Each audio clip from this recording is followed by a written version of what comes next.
Good morning. I will now call the meeting to order. I am Robert Mujica, State Budget Director, and the Governor has designated me to chair today's meeting. I'd like to note that Doreen and Sarah, observer for Senate Majority Leader John Flanagan, is here. Mark Rozelle, observer for the City Council Leader Stephen Matteo, and Jay Lifton, observer for the Assembly Minority Leader Brian Cole, are also in attendance. So I'll now entertain a motion to approve the minutes of the last annual board meeting, which was held on August 2nd, 2016. These minutes were previously distributed to the board. Do I have a motion? So moved. On that motion, we have to make a motion to accept the minutes from the last meeting. All in favor say aye. Aye. Motion accepted. The next item on the agenda is the financial plan for fiscal years 2018 through 2021. Mr. Mayor, I understand that you will present the city's four-year financial plan. Thank you. Thank you very much, Mr. Chair, and thank you also in your capacity as State Budget Director for the work we've all been doing together on behalf of the people of the city and the state. I want to thank the members of this board, everyone, for the work you do on behalf of all of us. Appreciate the energy and time you put in. Especially want to acknowledge two indispensable partners in the work we do, our State Controller Tom DiNapoli and our City Controller Scott Stringer, and their staffs for all of their hard work. And particular thanks to the private members of this board, John Levin and Lawrence Golub, for what they do and the perspective they bring to the process. Thank you so much. And of course to Jeffrey Summer, the Acting Executive Director, thank you for years of working with New York City as we continue on a path of fiscal responsibility and effectiveness. I want to just note at the outset, obviously it's been a year, a lot has happened, but I'm always struck when I come to these meetings by the fact that they are so different than what happened in years past. And I'm particularly reflecting upon my experience last night. It was National Night Out Against Crime last night. It's the 34th year that's happened, and it was a very positive experience. I was in all 5 boroughs, and this was emblematic to me because this was an idea that started when New York City and cities around the country in the middle of crime waves, and now more and more celebrates the successful work of our police and our communities in fighting crime. I think there's a clear parallel here to the work of this board, which started in crisis and was absolutely essential to saving New York City from the fiscal crisis and putting us back on strong footing. With every passing year, there's always work to do, there's always challenges to guard against, but I think it's safe to say when we gather each year, we also get to acknowledge real progress and the kinds of things that all of our predecessors wished for this city. The kind of progress and the kind of stability that was once dreamed of is happening more and more in this city. So I want to update you on the choices we've been making in the last year, and particularly the strategic and targeted investments we've made in our budget that we believe are essential to helping New York City continue to grow and thrive and be economically strong and fiscally stable. And from the beginning, we've had a clear commitment to honest and responsible management of the city's finances. I've said many times that we can't achieve our goals related to a more equitable and inclusive city if we don't first take care of our fiscal reality. And I know our colleagues at the City Council have shared that view. And that has allowed us to create a sound financial basis for a progressive vision of governance. I want to update this board with some facts that the fiscal year 2018 adopted budget in its final version is $85.24 billion. Our 10-year capital strategy is $95.85 billion. And both the fiscal 2017 budget and the fiscal 2018 budget are balanced, and as a very positive sign about the state of our decision-making here in the city, the adopted budget was the earliest achieved in a quarter century, pointing out to a greater and greater consensus between the mayor's office and the city council in terms of core principles that we want to act on in our budget process. There was a tremendous amount of partnership and an absence of rancor, and we were able to achieve an early and balanced budget.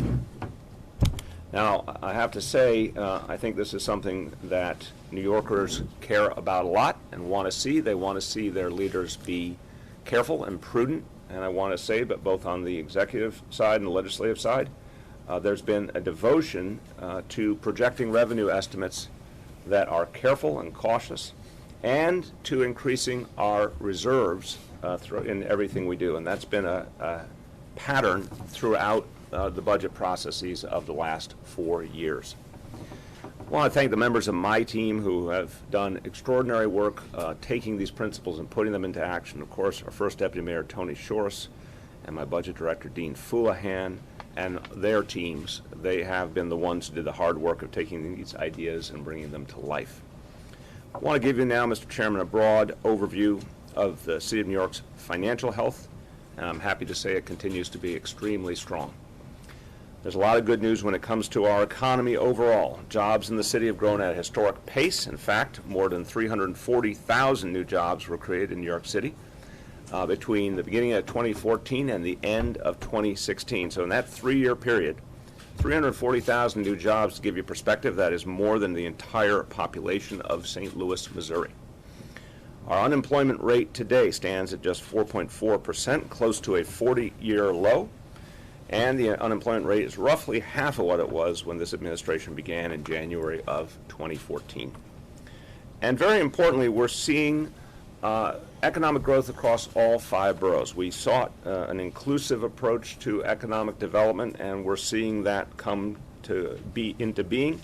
Brooklyn, in fact, is leading the way with 16.7% private sector job growth since 2013.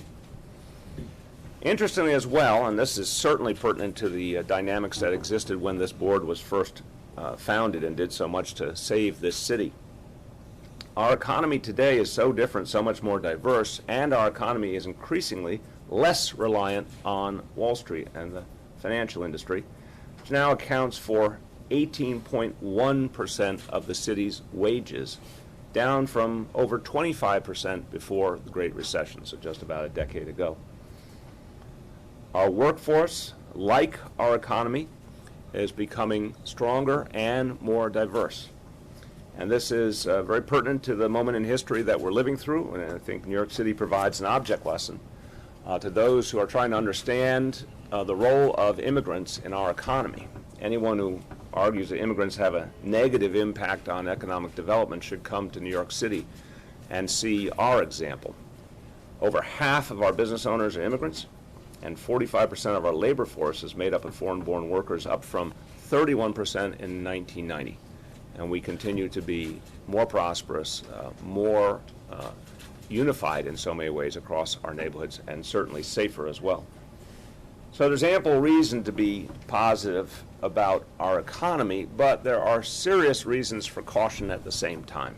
And this, Mr. Chairman, was very much on our minds in the budget process.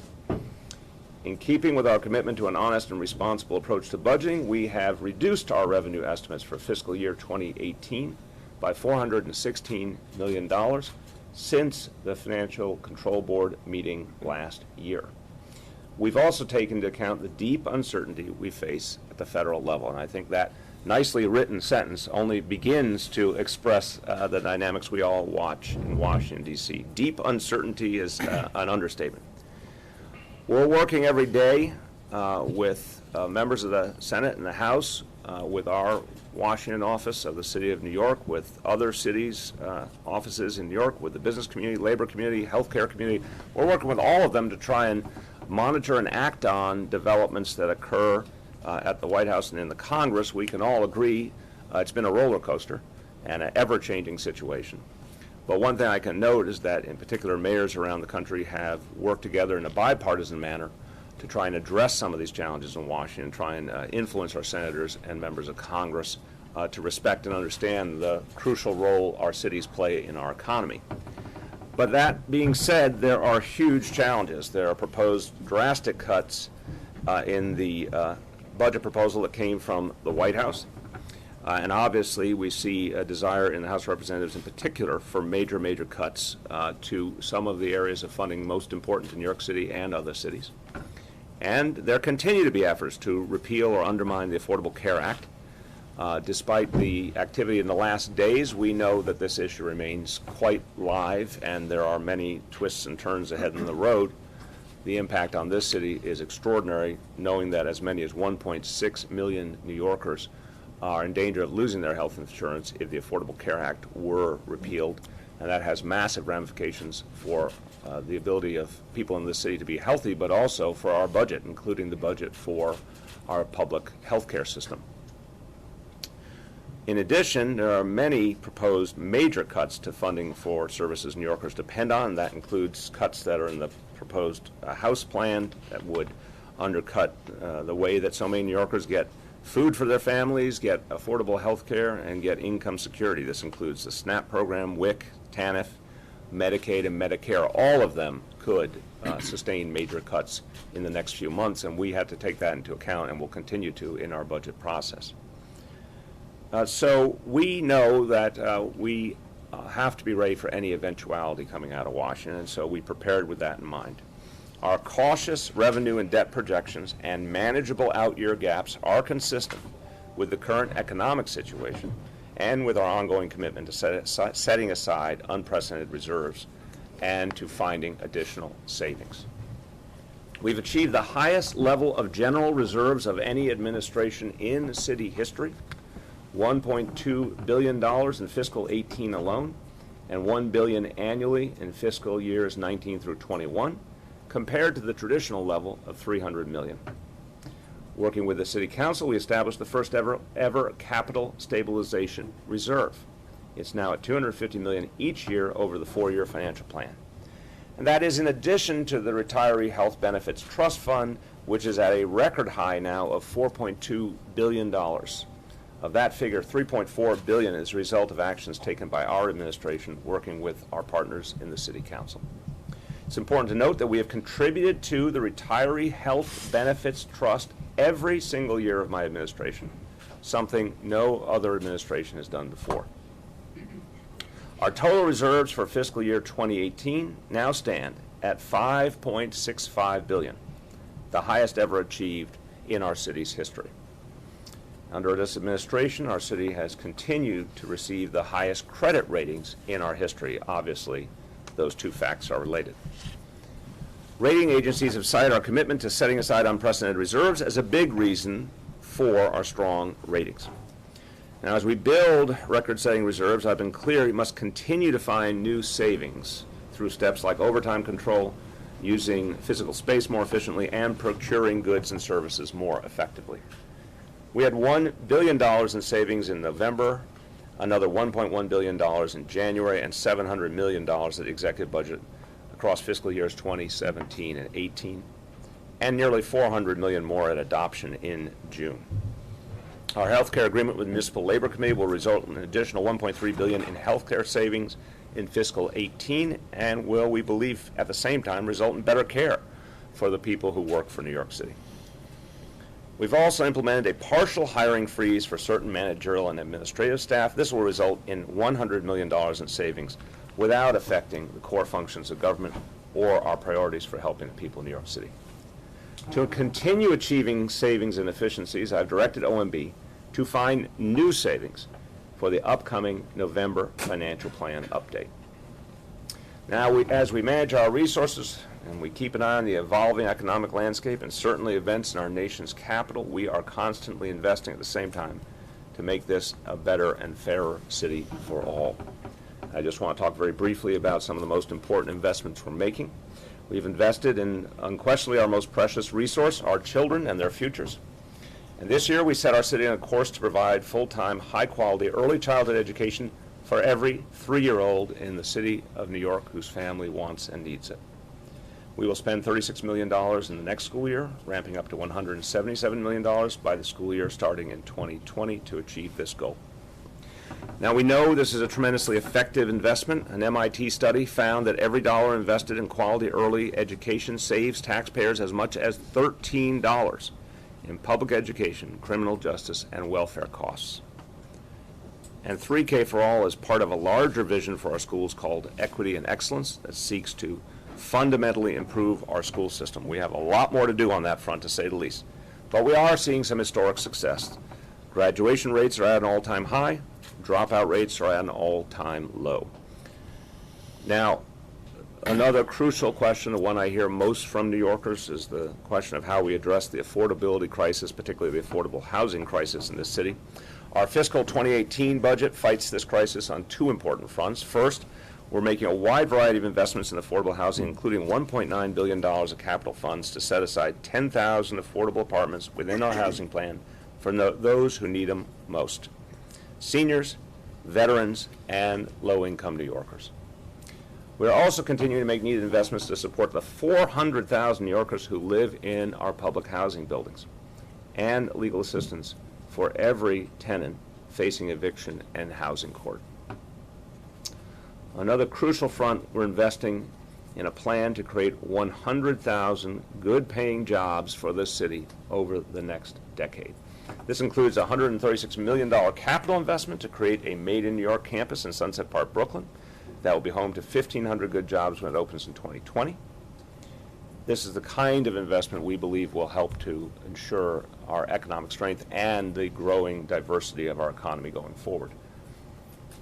Obviously, everything we do has to be undergirded by keeping the city safe and making it safer. We can't have an effective economy, we can't have good schools, we can't do any of the things we seek to do if we don't have a safe city.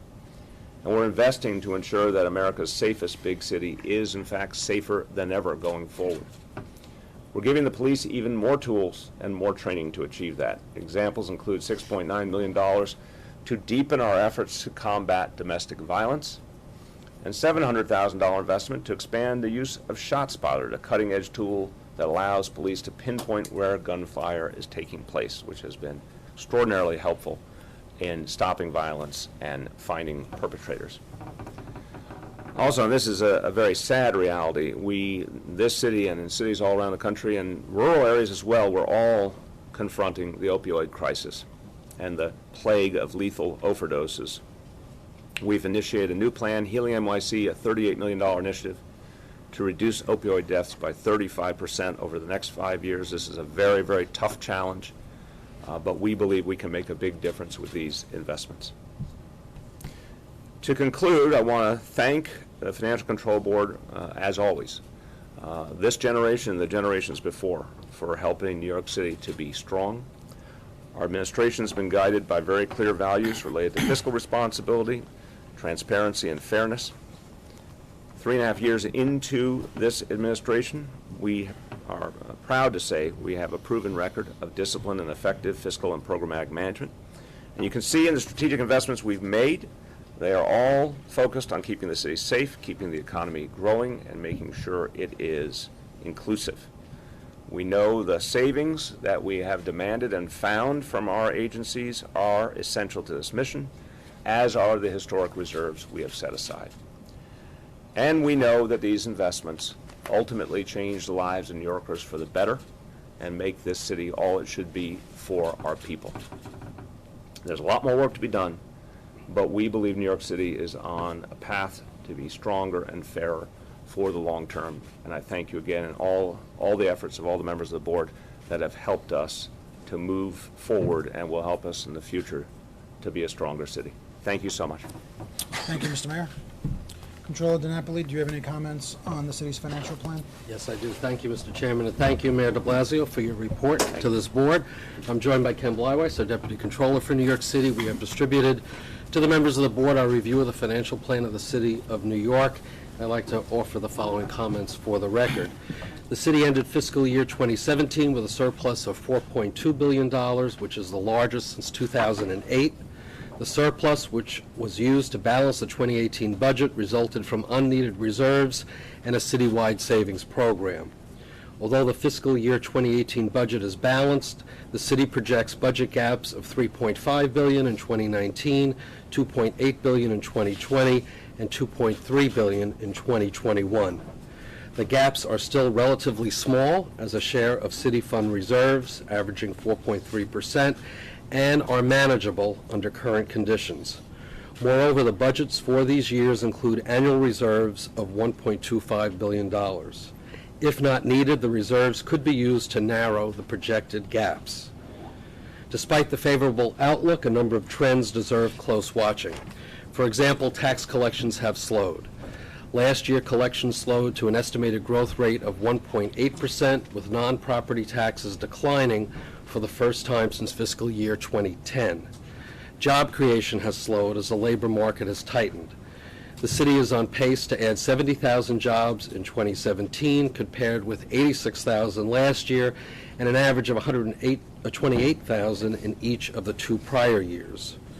The current job expansion, which is already the largest on record, will also be the longest on record by the end of 2017. The city's 4-year financial plan assumes that the expansion will continue without interruption. With each passing year, however, the likelihood of an economic setback grows because changes in the business cycle are inevitable. City-funded spending, adjusted for reserves and savings from prior payables, is projected to rise by 5.8% in fiscal year 2018, considerably faster than inflation. Notwithstanding these trends, potential changes in federal fiscal policies present the greatest risk to the city's financial outlook. The city is counting on $7.8 billion in federal aid in fiscal year 2018, representing more than 9% of the operating budget. The President's proposed budget is just the first step in the budget process, but it offers clues to the programs most at risk. The proposal focuses heavily on cuts to social safety net and non-defense discretionary programs. My staff estimates that the President's budget would reduce federal funding to the city's operating and capital budgets by $827 million in the current fiscal year. In addition, Congress continues to debate health care and Medicaid funding to the states. The Health and Hospitals Corporation, the largest municipal hospital system in the nation, already faces serious financial challenges. Changes in federal health care policies could further complicate its financial outlook. Given these risks, the city has prudently increased the general reserve to a record $1.2 billion in fiscal year 2018 and has set aside $250 million in the Capital Stabilization Reserve. It has also replenished the Retiree Health Benefits Trust, which now has a record balance of nearly $4.2 billion. The mayor's indication that the city will identify additional agency savings will provide added budget flexibility. To sum it up, the city's economy is strong, the fiscal year 2018 budget is balanced, and the city has unfettered access to the credit markets. I certainly want to commend Mayor de Blasio, City Controller Stringer, and their staffs, the City Council, for a job well done. Thank you for the opportunity to offer these comments. Thank you, Controller DiNapoli. City Controller Stringer, would you like to make any comments on the city's financial plan? Yes, I will. I am honored to join Mayor de Blasio and Controller DiNapoli and you, Director Mojica, and members of the staff of the Financial Control Board and its members. I'm joined by Preston Niblick, our Deputy Controller for Budget, and our first Deputy Controller, Elena Gilligo. Let me make some comments on the budget. First, I want to say that I'm pleased to be with so many New Yorkers who understand that the stakes for this city have never been higher.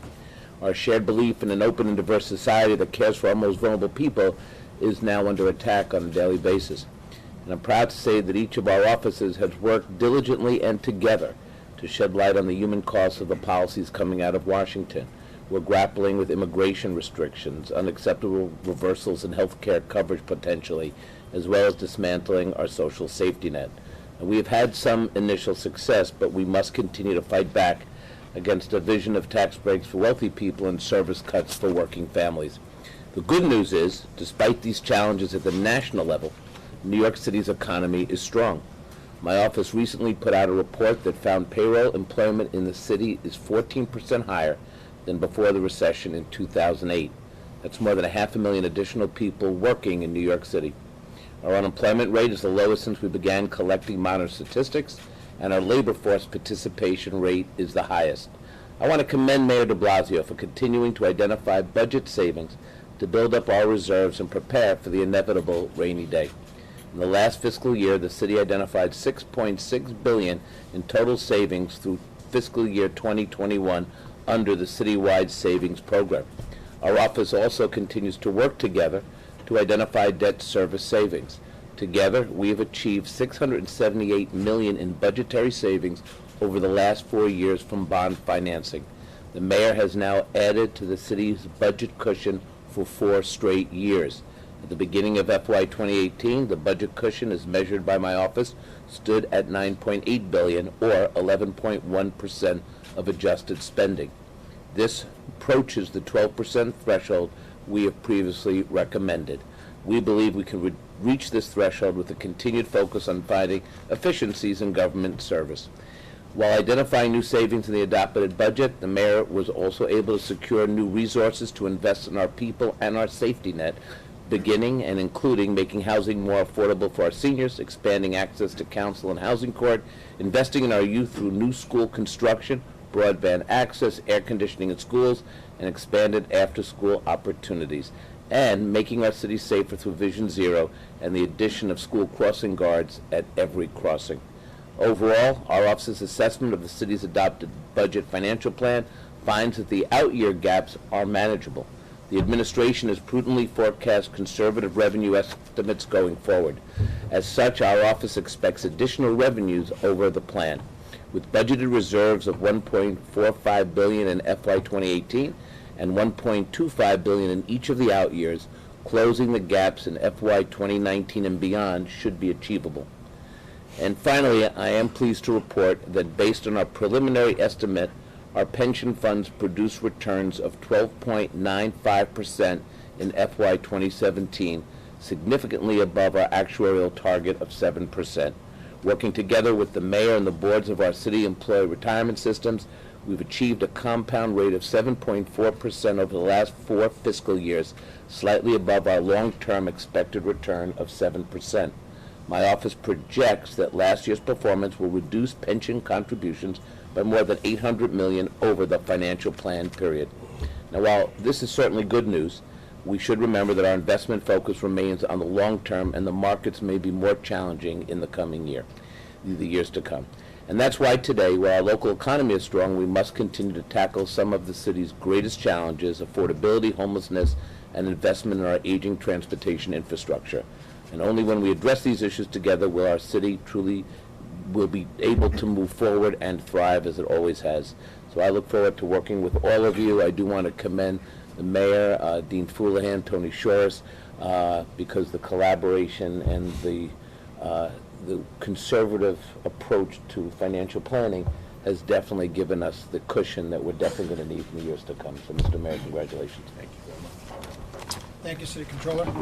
I will now call on Jeff Summer, the board's acting executive director, to present the staff's comments. Thank you. Mr. Chairman, a review of fiscal year 2018 to 21 financial plan and the adopted budget shows the city continues to follow a successful strategy of conservative revenue estimates and large reserves to ensure budget balance.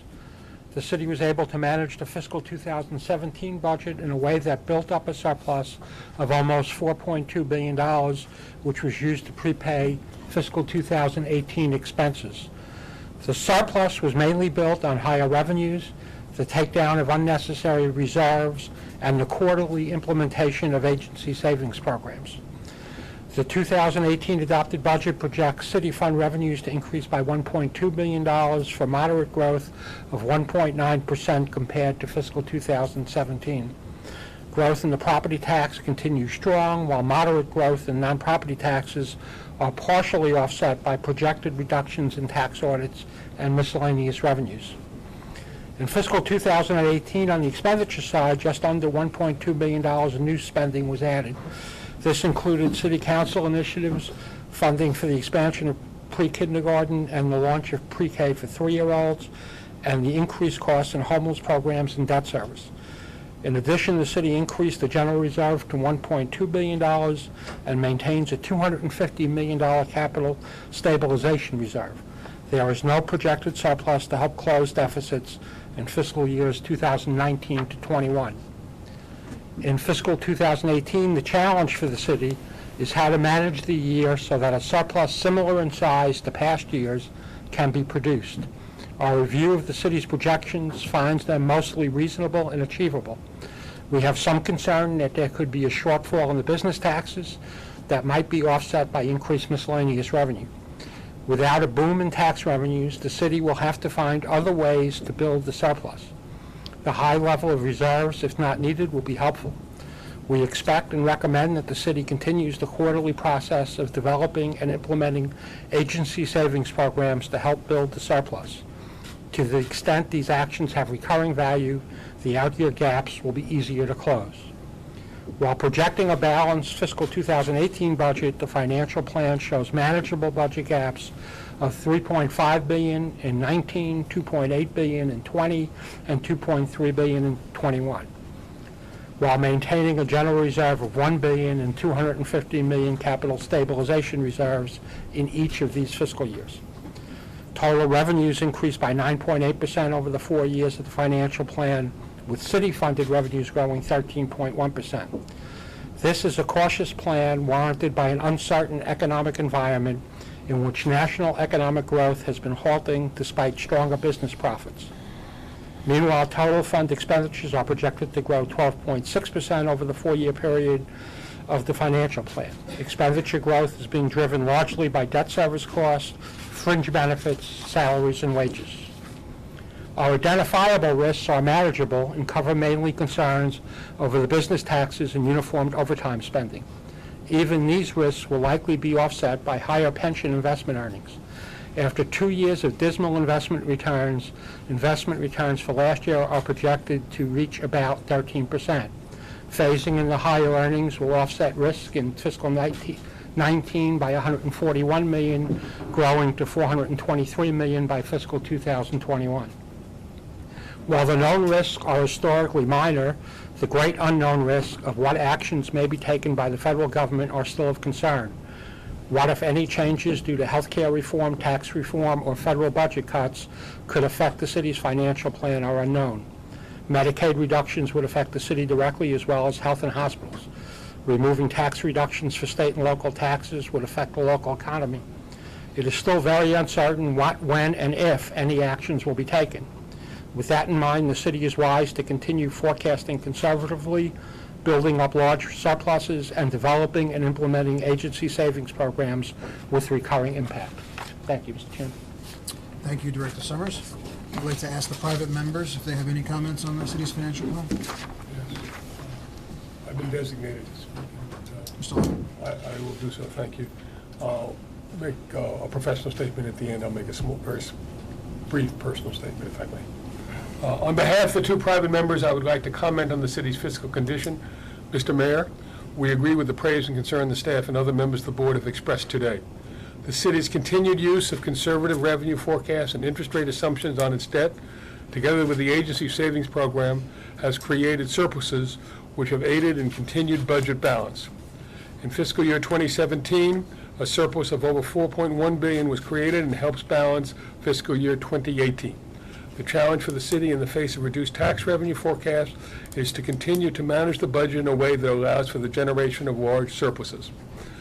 If large surpluses cannot be created in fiscal 2018, the increased spending projected in 2019 may have to be reduced. In the short run, the major risk to the city's finances is the yet unknown effect of actions in Washington may have.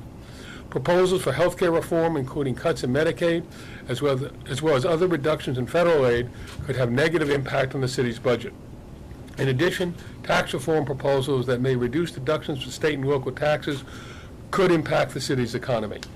With that in mind, the city is prudent to maintain reserves totaling $1.45 billion in fiscal 2018 and $1.25 billion in each of the out years of the plan.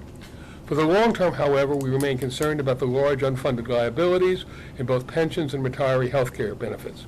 After 2 years of way below expected investment earnings, this year exceeded expectations and will help ease the city's short-term burden. However, the pension system remained funded at only 65.6%, leaving the unfunded liability at $64.8 billion. We understand that the city has plans to close this gap over many years. As it relates to retiree health benefits, after a 2-year period of the unfunded liability dropping, primarily due to health care savings achieved in the last round of collective bargaining, which was a very welcome development, the unfunded liability has grown to $89.4 billion as of June 30th, 2016. Mr. Mayor, You deserve credit for achieving these healthcare savings as well as restoring the funding of the Retiree Healthcare Benefits Trust in each year of your administration. The trust now holds a record $4.2 billion. However, we continue to believe that more needs to be done. As we have in the past, we continue to urge you to create a formal process as opposed to the current ad hoc one that would set a minimum funding level for every year to be added to the trust. Given the size of the recent surpluses, the amount of funding level should be significantly higher than it has been. We have had discussions with the budget director on different ways to achieve this and wish to continue these discussions. In addition, we fully support your efforts in the next round of collective bargaining to achieve additional healthcare savings and to reduce the growth in this area. We believe these efforts are essential for the long-term fiscal health of the city. Thank you for allowing us to comment. I have two brief comments. As a public member, I want to express the extraordinary benefit that we have from Acting Director Summers. Professionalism, his knowledge, his availability, really extraordinary knowledgeable man. And secondarily, separate from his administrative things, I personally rely on his judgment, and he has quite a favorable judgment of what you, sir, and others have done. So I view this. Secondly, I would like briefly to acknowledge, as I said to Tom, and I know Scott, that, and Mr. Mayor, you've all said some important things, and I just think in general, it's hard to plan, but we all assume economic and investment linearity within a broad box of some kind. And I think we are in a kind of environment where you might get less linearity or more non-linearity than we might think. I think in your positions, it's almost impossible to plan for that. But I do think it's worth occasionally looking in the mirror and thinking about it. Thank you, Mr. Levin. Mr. Mayor, do you have any comments or Yes, response to these comments? just a brief few responses. That last point, I want to affirm strongly. I think we're in a non-linear time in history. And I certainly think the events of the last few months are about as non-linear as it gets.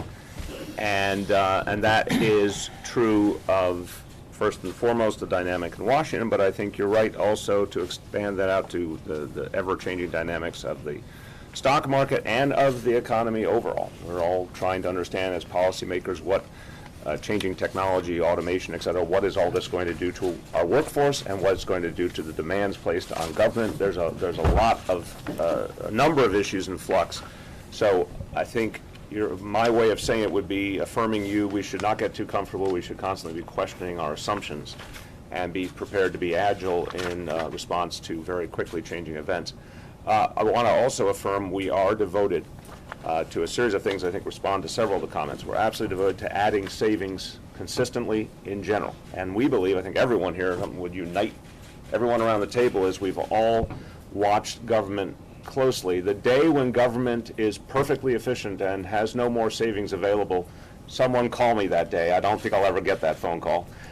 We know it's work that will go on for years and decades to constantly perfect this work, and there's therefore the upside of that is there are always more savings and efficiencies to be achieved.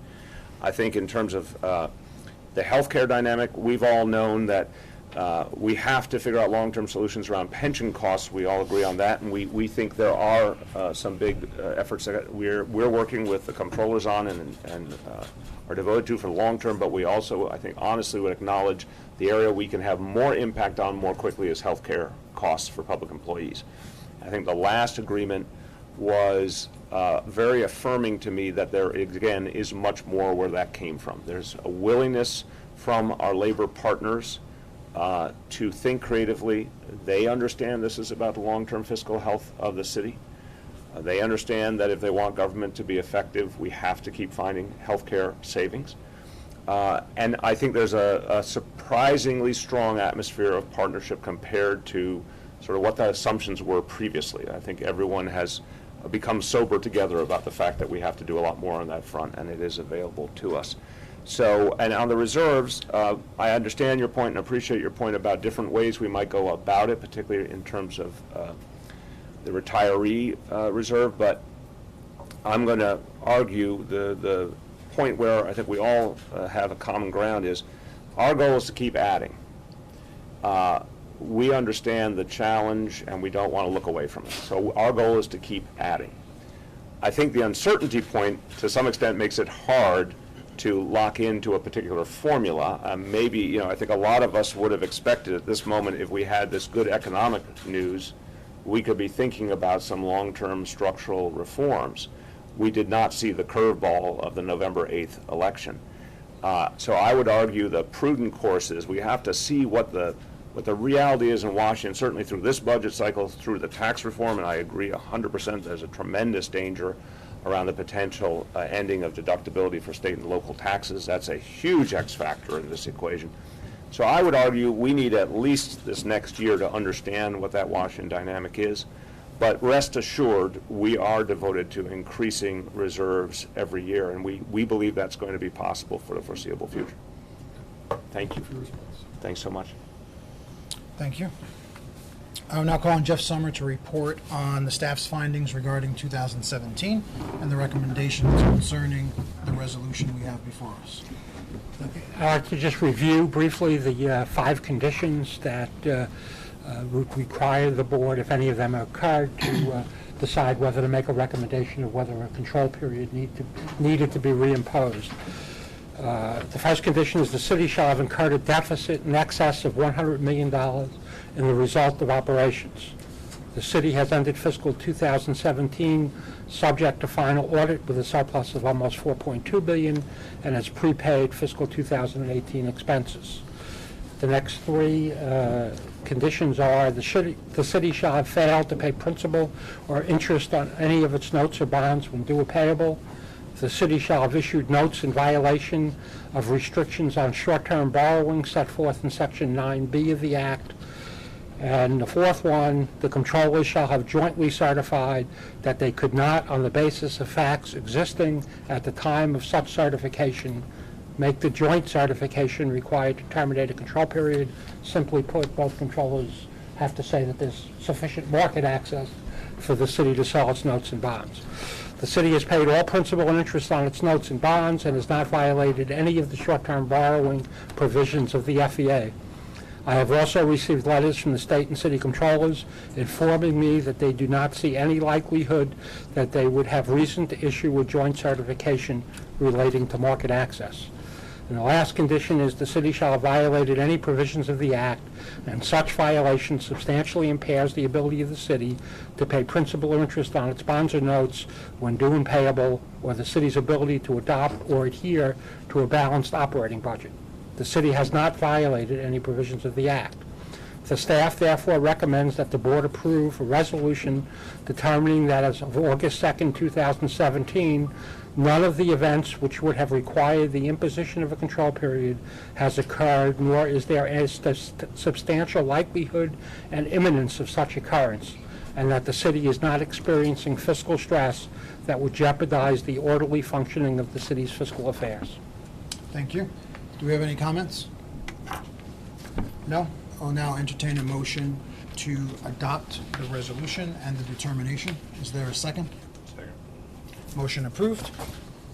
Now entertain a motion to adjourn the meeting. Second. All right, the meeting is adjourned. Thank you, everyone. Thank you. Thank you.